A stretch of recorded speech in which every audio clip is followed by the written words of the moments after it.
नमस्कार दोस्तों, जय Shri Shyam. Welcome to my YouTube channel जय श्री श्याम नर्सिंग एकेडमी, खट श्याम जी सिक्कर। आज मैं आप लोगों को बताऊंगा कि एबीजी का इंटरप्रिटेशन अपन कैसे कर सकते हैं, कैसे एबीजी रिपोर्ट को पढ़ सकते हैं और कैसे पहचाने कि पेशेंट का डायग्नोज क्या है। मेटाबॉलिक एल्कलोसिस है, मेटाबॉलिक एसिडोसिस है, या फिर रेस्पिरेटरी एसिडोसिस है, या फिर रेस्पिरेटरी एल्कलोसिस है। तो इससे रिलेटेड मैं आज आपको कुछ नोट्स या फिर कुछ ट्रिक्स बताऊँगा। आप उसे आराम से पढ़ सकते हैं कि पेशेंट को क्या हो रहा है, आराम से पहचान सकते हैं हॉस्पिटल सेटिंग्स में भी, और जो क्वेश्चन है वो भी आराम से कर सकते हैं। तो सबसे पहले अपन बात करते हैं एसिड बेस बैलेंस की। इनमें ये चार चीज़ें बहुत इंपॉर्टेंट रहती है एबीजी में। इसमें सबसे पहले होता है पीएच। पीएच 7.35 से 7.45 रहता है, जो कि पावर ऑफ हाइड्रोजन होती है ब्लड के अंदर। तो अगर ये 7.35 से कम है तो एसिड होगा, और अगर 7.45 से ज़्यादा है तो एल्कोलोसिस होगा। ठीक है, जैसे क्वेश्चन में लिखा दिए, क्वेश्चन में आपको दिया रहेगा तो आप समझ सकते हो। एबीजी रिपोर्ट में भी ये दिया रहता है। ठीक है, दूसरा पीसीओटी का, जो पीसीओ2 जो नॉर्मल होता है, partial pressure of carbon dioxide in the blood, 35 से 45 mmHg का रहता है। अगर 35 से कम है तो एल्कोलोसिस है, 35 से ज़्यादा आएगा तो एसिडोसिस है।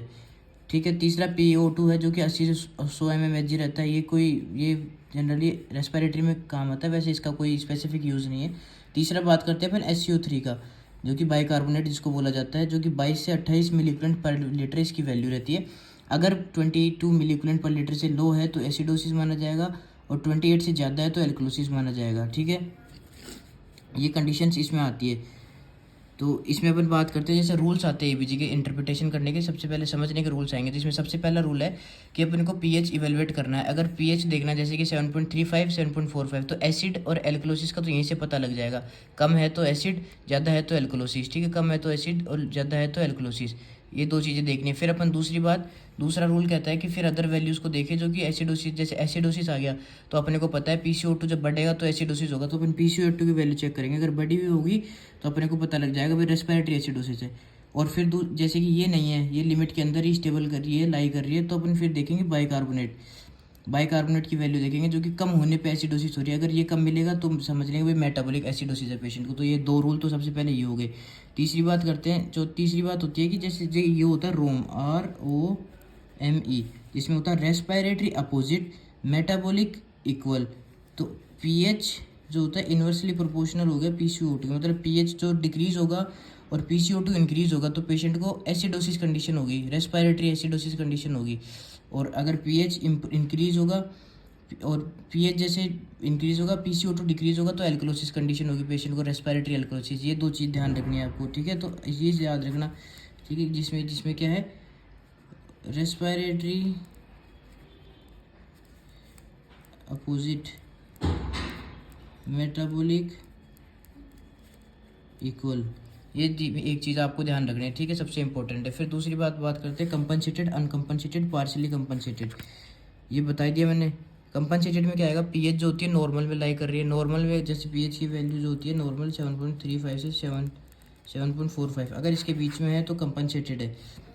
ठीक है, दूसरी बात पार्शियली कंपनसेटेड की बात करते हैं। पीएच जो होता है ऊपर नीचे हो रखा है, और SCO3 की वैल्यू जो होती है डिक्रीज़ है, 18 मिलीग्राम पर लीटर है, और PCO2 भी डिक्रीज़ हो रखा है। तो इन दोनों में अल्ट्रेशन रहेगा, इसमें अल्ट्रेशन रहेगा। पीएच 7.30 है, और ये SCO3 18 मिलीग्राम पर लीटर, मतलब कि ये भी डिक्रीज है, ये भी डिक्रीज है। PCO2 इंक्रीज होगा, इन दोनों में अल्ट्रेशन है, तो ये हो गया 18 मिलीग्राम पर लीटर। ठीक है, अनकम्पनसेटेड में वैल्यू जो होती है लिमिट्स में लाई नहीं करेगी, दूसरी जो अदर वैल्यू है वो लिमिट्स में लाई नहीं करेगी, और अल्ट्रेशन रहेगा इसमें। तो अनकम्पनसेटेड है, जैसे कि पीएच जो होता है पीएच 7.30 है, और SCO3 आ जाएगा 18 मिलीग्राम पर लीटर, तो इसको अपन बोल सकते हैं मेटाबॉलिक एसिडोसिस। बट जो PCO2 है ना, वो 36 मान लो, 36 mmHg, मतलब लिमिट्स में लाई कर रही है, तो अनकम्पनसेटेड है। लिमिट से अगर जो दूसरा जो कंपोनेंट है लिमिट से बाहर है तो पार्शियली कंपनसेटेड, और लिमिट्स पीएच जो होता है लिमिट में लाई करेगा तो कंपनसेटेड। ये तीन चीज़ें हैं एबीजी को इंटरप्रेट करने के लिए, समझने के लिए। Thank you friends. नोट्स आप देख सकते हो, ये नोट्स हैं और इनका स्क्रीनशॉट ले सकते हो आप।